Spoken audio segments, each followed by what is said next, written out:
हमारी आज की कहानी लीला नाम की एक खूबसूरत सी लड़की से शुरू होती है। लीला के घने बाल और उसके चेहरे की मासूमियत उसकी खूबसूरती में चार चांद लगा देती थी। एक दिन लीला एक बाग में बैठी किसी का इंतजार कर रही थी और इसी बीच एक बदमाश की नजर उस पर पड़ जाती है। इस बदमाश का नाम बिनी था और वो टचर्स गैंग का आदमी था। लीला की खूबसूरती और उसकी मासूमियत देखकर बिनी के अंदर का जानवर जाग चुका था। अब वो लीला की इज्जत लूटना चाहता था, लेकिन तभी लीला की और एक गाड़ी आती है। गाड़ी देखकर बिनी का मूड खराब हो गया था और वो लीला की इज्जत लूटने का ख्याल छोड़ देता है। ये गाड़ी लीला के मंगेतर एडविन की थी और लीला उसी का इंतजार कर रही थी। ये दोनों कभी कभी इस बाग में मिलते थे और बहुत सारी बातें करते थे। आज एडविन लीला को गाड़ी में घुमाना चाहता था। वो जैसे ही लीला को गाड़ी में बिठाता है तो उसकी नजर बिनी पर पड़ती है। एडविन को देखकर बिनी ने अपना चाकू निकाल लिया था और फिर वो एडविन की तरफ बढ़ने लगता है। बिनी के हाथ में चाकू देखकर लीला भी गाड़ी से बाहर आ गई थी और तभी बिनी उसके पास आकर कहता है, ये लड़का भले ही बिजू नजर आ रहा हो, लेकिन इसके कारण आज तुम्हारी इज्जत बच गई। इतना कहकर वो एडविन को मारने लगता है और उसे देखकर लीला का पारा चढ़ जाता है। वो जैसे ही बिनी पर वार करने लगती है तो बिनी उसका हाथ हवा में ही रोक लेता है। लीला का बदन देखकर बिनी का जानवर फिर से जाग चुका था, लेकिन तभी उसके कानों में पुलिस की गाड़ी की आवाज पड़ती है। पुलिस की गाड़ी पास ही एक मार्केट में थी, जिसके कारण बिनी लीला को छोड़ देता है। कुछ दिनों बाद अब लीला और एडविन ने शादी कर ली थी और वो अपना हनीमून मनाने एक मोटल में आते हैं। एडविन ने जहाँ पहले ही रूम बुक करवा रखा था और लीला उसी रूम की तरफ सामान लेकर बढ़ती है। अब एडविन बाकी का सामान लेने बाहर जाता है और लीला कमरे में आकर बाथरूम जाती है। वो बाथरूम में फ्रेश होने आई थी और जैसे ही फ्रेश होकर बाहर निकलती है तो उसे बेड की चादर में कोई आदमी दिखता है। लीला को लग रहा था कि ये नौटंकी एडविन कर रहा है और वो जैसे ही चादर खींचती है तो वो मूंछों वाले आदमी को देखकर डर जाती है। दरअसल लीला के कमरे में टचर्स गैंग पहुंच चुका था और एडविन उनके कब्जे में था।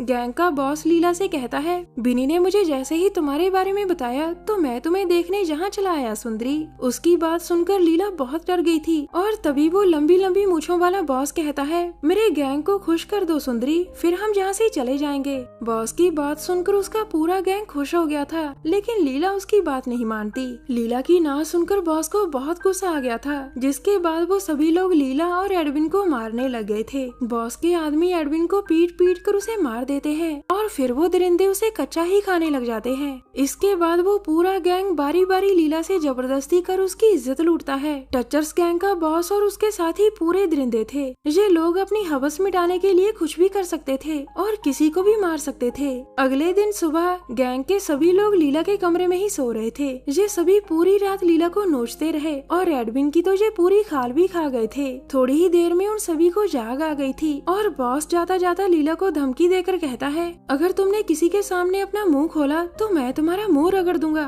इस धमकी के बाद वो सभी लोग कमरे से चले जाते हैं और कमरे में सिर्फ लीला और एडविन का कंकाल ही बचता है। कुछ दिनों बाद लीला अपनी सहेली के पास आकर उसे सब बताती है। लीला की सहेली का नाम पैमला था और वो एक तांत्रिक थी। लीला की पूरी बात सुनने के बाद वो कहती है, तुम्हारी इज्जत लूटने वाले शैतान थे। वो चाहे शक्ल में इंसान दिखते थे, लेकिन उनके सारे काम शैतानों वाले थे। उन लोगों से बदला लेने के लिए तुम्हें भी शैतान बनना होगा। मैं तुम्हें ऐसी ऐसी ताकतें दूंगी कि तुम उन लोगों को तड़पा तड़पा कर मार सकोगी। इसके बाद वो लीला को एक टेबल पर लिटा लेती है ताकि वो उसे ताकतें दे सके। थोड़ी ही देर में लीला पैमला की दुनिया में पहुंच गई थी और पैमला उसे बहुत सी शैतानी ताकतें देती है। इसके बाद लीला जैसे ही पुरानी दुनिया में आती है तो पैमला उससे कहती है, तुम्हें तुम्हारी ताकतों का एहसास धीरे धीरे होता रहेगा। आज के बाद तुम उन लोगों के लिए मौत बन जाओगी जो लड़कियों की इज्जत नहीं करते। थोड़ी ही देर बाद वो जैसे ही पैमला के घर से बाहर निकलती है तो उसके सामने बिनी आता है। बिनी आज भी लीला से जबरदस्ती करना चाहता था, लेकिन उसे ये नहीं पता था कि लीला अब कोई आम लड़की नहीं रही थी। लीला बिनी को काफी मारती है और उसकी ताकत देखकर बिनी बहुत हैरान था। इसी दौरान लीला बिनी के ऊपर बैठकर उसके प्राइवेट पार्ट को जकड़ लेती है और फिर एक ही झटके में उसे उखाड़ देती है। इस हमले से बिनी पूरा तड़प गया था, जबकि लीला हैरान थी कि ये उसने कैसे किया। फिर उसे जल्द ही एहसास हो जाता है कि ये सारा कमाल उसकी ताकतों का है और वो बिनी को पीट पीट कर उसे मार देती है। अगले दिन सुबह शहर के कैफे में टचर्स गैंग के 3 लोग बैठे ताश खेल रहे थे। एक का नाम बॉब, दूसरे का नाम जैकी और लड़की का नाम सैंडी था। लीला अपने चेहरे पर पेंट लगाकर कैफे में आती है और उसे देखकर गैंग के तीनों लोग हैरान होते हैं। लीला आते ही बॉब पर हमला बोल देती है, जबकि जैकी बैठा नशा कर रहा था। बॉब को पिटते देखकर सैंडी भी मैदान में कूद कूद गई थी और वो भी उससे लड़ने लग जाती है।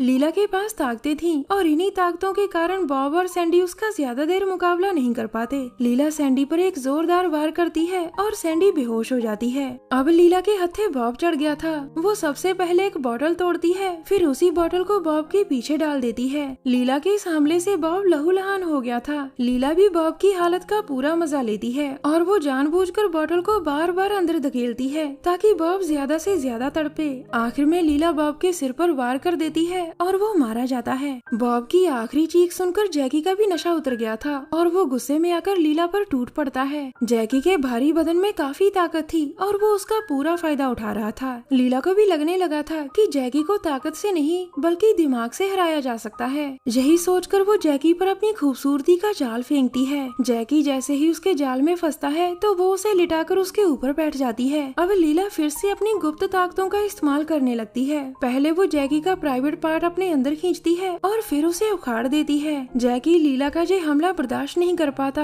और दर्द के मारे बेहोश हो जाता है। अब लीला सैंडी के पास आकर उससे उसके बॉस का पता पूछती है, लेकिन सैंडी कहती है बिमल की कसम मुझे नहीं पता वो कहाँ है। ये सुनकर लीला उस पर 2-4 वार करती है, जिसके बाद सैंडी डर के मारे उसे बॉस का पता बता देती है। लंबी लंबी मूछों वाले बॉस के बारे में जानकर लीला वहाँ से चली जाती है और सैंडी जैकी को संभालने लगती है। कुछ देर बाद अब लीला को बॉस के अड्डे का पता चल चुका था और वो अपना बदला लेने के लिए पूरी तैयार थी। अपना बदला लेने के लिए वो हथियारों की दुकान में आती है, जहाँ से वो जी भर के हथियार उठा लेती है। उसे यकीन था कि बॉस के अड्डे पर उसे बहुत सारे बदमाशों का सामना करना पड़ेगा। दूसरी तरफ सैंडी और जैकी भी बॉस की तरफ बढ़ रहे थे ताकि बॉस को लीला के बारे में बता सकें। इसी बीच रास्ते में जैकी की तबीयत खराब होने लगती है। दरअसल लीला ने जानबूझकर जैकी को छोड़ा था ताकि बाद में वो तड़प तड़प कर मरे। उसने सैंडी को तो माफ कर दिया था, लेकिन अपनी इज्जत लूटने वाले जैकी को वो कभी माफ नहीं कर सकती थी। अगले दिन सुबह लीला बॉस के अड्डे पर पहुंच गई थी, जहां उसका सामना बॉस के पालतू आदमियों से होता है और वो उन्हें रगड़ने लग जाती है। कुछ को उसने बेरहमी से मार दिया था और कुछ को उसने अपने हुस्न के जाल में फंसा लिया था। लीला का मासूम चेहरा किसी का भी ध्यान अपनी तरफ खींच लेता था और आज वो इसी चीज का फायदा उठा रही थी।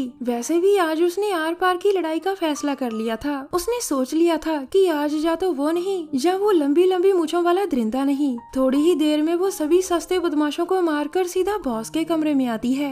बॉस को उसके आने का एहसास पहले ही हो गया था और वो दरवाजे के पीछे से निकलकर कहता है, तुमने मेरे सभी आदमियों को रगड़ दिया सुंदरी, अब मैं तुम्हें गोली मारकर रगड़ दूंगा। उसकी बात सुनकर लीला कहती है, मैं तो सिर्फ तुमसे मिलना चाहती थी और रही बात तुम्हारे आदमियों की, वो तो गलती से मारे गए। लीला की बात सुनकर बॉस सोच में पड़ गया था और तभी लीला उसके पास आकर कहती है, मैं तो तुम्हारे साथ मजे लेना चाहती हूँ, तुम्हारी इन लंबी लंबी मूंछों से खेलना चाहती हूँ। इतना कहकर वो बॉस के सामने अपने कपड़े उतारने लगती है और लीला का बदन देखकर बॉस के भी अरमान जागने लगते हैं। अब लीला बेड पर लेटती है और फिर वो बॉस को अपने पास बुलाती है। जैसे ही बॉस उसके पास जाता है तो लीला उसे अपने अंदर खींच लेती है। लीला ने अपनी ताकतों का इस्तेमाल कर बॉस को अपने प्राइवेट पार्ट में खींच लिया था। इसके बाद वो बॉस का सिर जोर से दबाकर उसे मार देती है। कहानी के आखिर में लीला ने बॉस को मारकर अपना बदला पूरा कर लिया था। हमारी वीडियो देखने के लिए धन्यवाद।